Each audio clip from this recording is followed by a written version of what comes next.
Assalamualaikum warahmatullahi wabarakatuh. Perkenalkan, saya Risy Oktavina Rokot dengan NIM F2020020006. Saya mahasiswa farmasi Sekolah Tinggi Ilmu Kesehatan Mandala Waluya Kendari akan menjelaskan tentang diagnosis dan penata laksanaan osteoartritis. Yang pertama, latar belakang. Osteoartritis adalah jenis artritis yang umum dan paling sering terjadi di antara penyakit artritis lainnya. Bentuk artritis yang paling sering ditemukan di masyarakat yaitu bersifat kronis, berdampak besar dalam kesehatan masyarakat. Kemudian, osteoartritis menyerang sendi-sendi tertentu. Yang paling sering diserang adalah lutut, panggul, tulang belakang, dan pergelangan kaki. Kemudian, mendiagnosa osteoartritis itu penting agar penderita dapat penata laksanaan yang sesuai. Selanjutnya, definisi. Osteoartritis adalah kondisi di mana sendi terasa nyeri akibat inflamasi atau peradangan ringan yang timbul karena gesekan ujung-ujung tulang penyusun sendi. Selanjutnya, etiologi dan faktor resikonya, yaitu yang dianggap memegang peranan penting dalam perjalanan penyakit adalah stres harian yang dialami oleh sendi, terutama pada sendi yang memikul berat badan.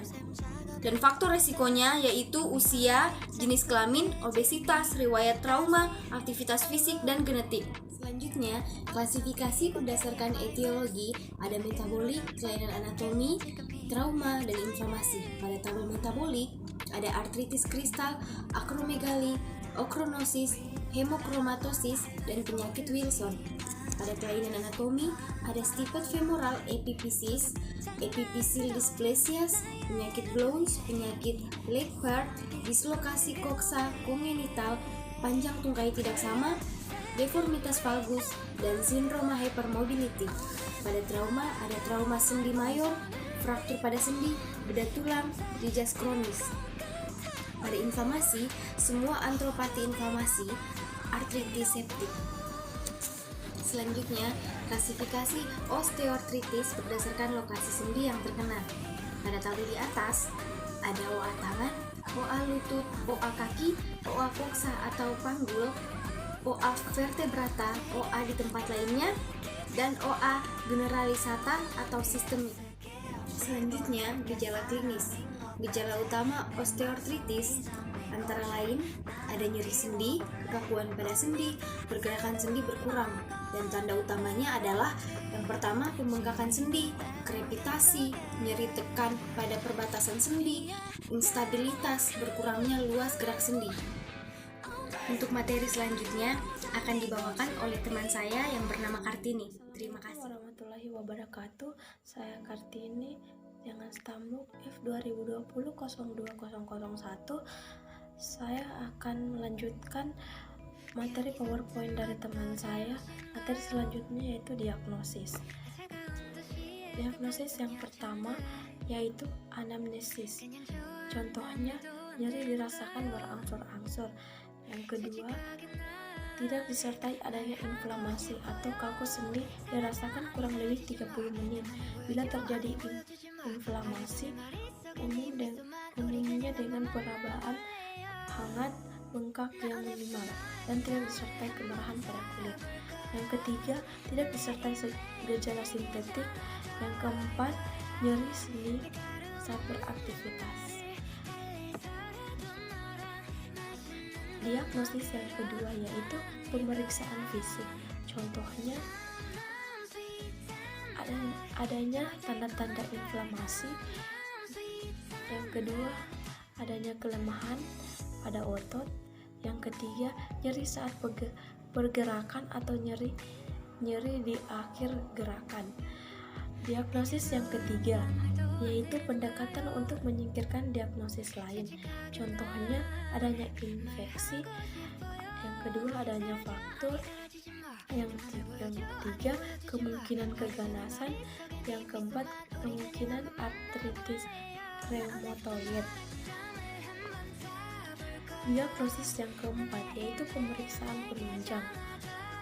Contohnya, tidak ada pemeriksaan darah khusus untuk mendiagnosis osteoartritis. Pemeriksaan darah membantu menyingkirkan diagnosis lain dan monitor terapi.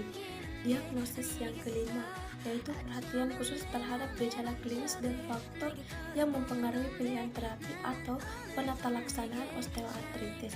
Contohnya, pada kasus dengan diagnosis yang meragukan, sebaiknya dikonsulkan pada ahli reumatologi untuk menyingkirkan diagnosis lain. Untuk yang menyerupai osteoartritis, umumnya dilakukan artrosentesis diagnosis.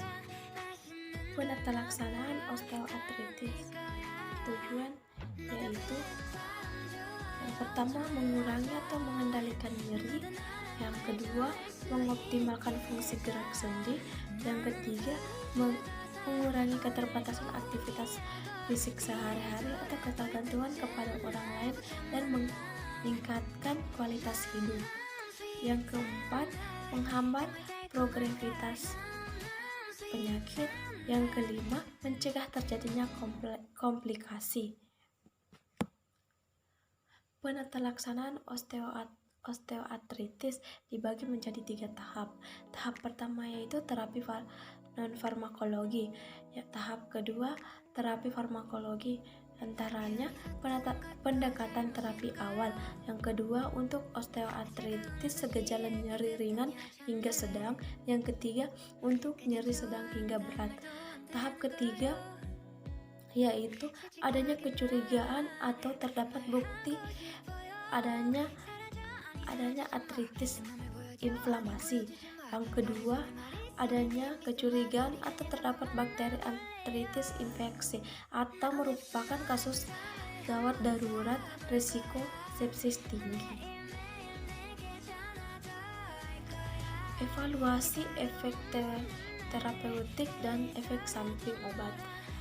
Evaluasi efek terapeutik obat dibagi menjadi 2. Yang pertama yaitu Laquesnel Index, yang kedua WOMAC Index. Evaluasi efek samping obat dibagi menjadi 2, yaitu paracetamol, contohnya hepatotoksisitas. Yang kedua opioid, contohnya nausea, vomitus, kontripasi, retention urin, mental confusion, drowsiness, dan depresi pernafasan. Efek samping obat antiinflamasi non-steroid dibagi menjadi 2, yaitu gastroenteropati, contohnya dispepsia, ulserasi, pendarahan, dan kematian. Yang kedua, kardiovaskular dan ginjal, dapat berupa seperti hipertensi, gagal jantung kongestif, dan gagal ginjal, dan hiperkalemia. Sekian dan terima kasih. Wassalamualaikum warahmatullahi wabarakatuh.